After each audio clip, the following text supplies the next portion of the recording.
Hello, नमस्कार. मी गौरी भोसले तुमचं खूप खूप स्वागत करते माझ्या चॅनलमध्ये, ज्याचं नाव आहे गौरीज किचन अँड मिनी ब्लॉग.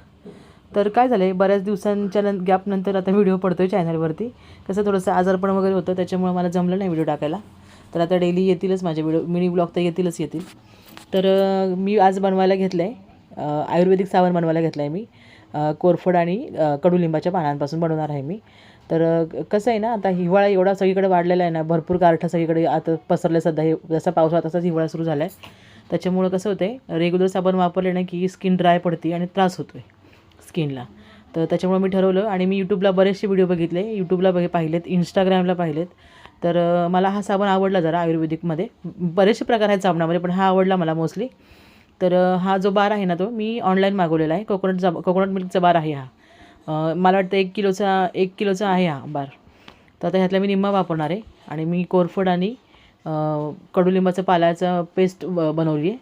हे बघा, तर मी निम्माच बार घेतला आहे. ह्याच्यामध्ये माझे 6 साबण झालेत बरं का, पण माझ्याकडे मोल्ड 4चा असल्यामुळे मी आधी सुरुवातीला 4च दाखवलेत आणि नंतर मग परत ते मेल्ट करून मी आणखीन 2 साबण बनवले. म्हणजे एका निम्म्या बारमध्ये माझे 6 साबण झालेले आहेत. म्हणजे आपल्याला भरपूर फायदाही आहे याच्यामध्ये.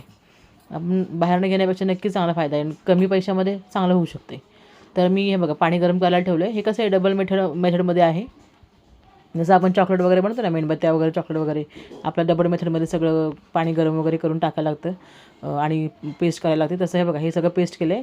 तुम्हाला वाटेल हे दूध आहे, पण हे दूध नाही बरं का. हे काय आहे, कोकोनटचं बेस. हां, कोकोनट मिल्कचा साबणाचा बेस आहे हा.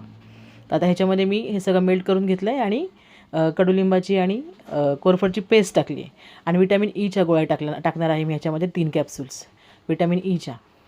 हे बघा, ह्या 3 गोळ्या टाकल्या विटॅमिन ईच्या आणि ह्या 3 टाकून घेतल्यात. आणि 1 ते 1.5 चमचा मी आपण जे नॉर्मल खोबरं तेल वापरतो ना, ते टाकलं. कारण की हे सॉफ्ट आहेच आणि ह्याच्यामुळे तर स्किन सॉफ्ट होणारच आहे माझी 100%. पण थोडंसं आपलं काहीतरी प्रोटेक्शन असावं म्हणून अजून 1-1.5 चमचा मी खोबरं तेल पण त्यात टाकलेलं आहे. बघालच तुम्ही पुढे. हे बघा, खोबरं तेल टाकलं 1-1.5 चमचा. आता हे छान मेल्ट झालं आहे. आता हे मी जो मी आता ऑनलाईन जो साबण बनवण्यासाठी जो मी एक हे मागवला आहे ना, काय म्हणतात हो त्याला, हां, साचा जो मागवला आहे ना, ह्याच्यामध्ये मी आता हे सगळं टाकून देते. तर आता हे साबण मी बनवलं आहे आणि मी वापरूनही पाहिलं आहे. फेस कमी आहे, पण त्याचा बाकीचे गुण खूप छान आहेत. तर तुम्हाला आवडला तर तुम्ही हा व्हिडिओ बघून साबण बनवू शकता आणि त्याचे रिप्लाय पण देऊ शकता. आवडला तर तुम्ही नक्की बनवा आणि माझा व्हिडिओ आवडला तर चॅनलला लाईक करा, शेअर करा, सबस्क्राईब करा. बाय.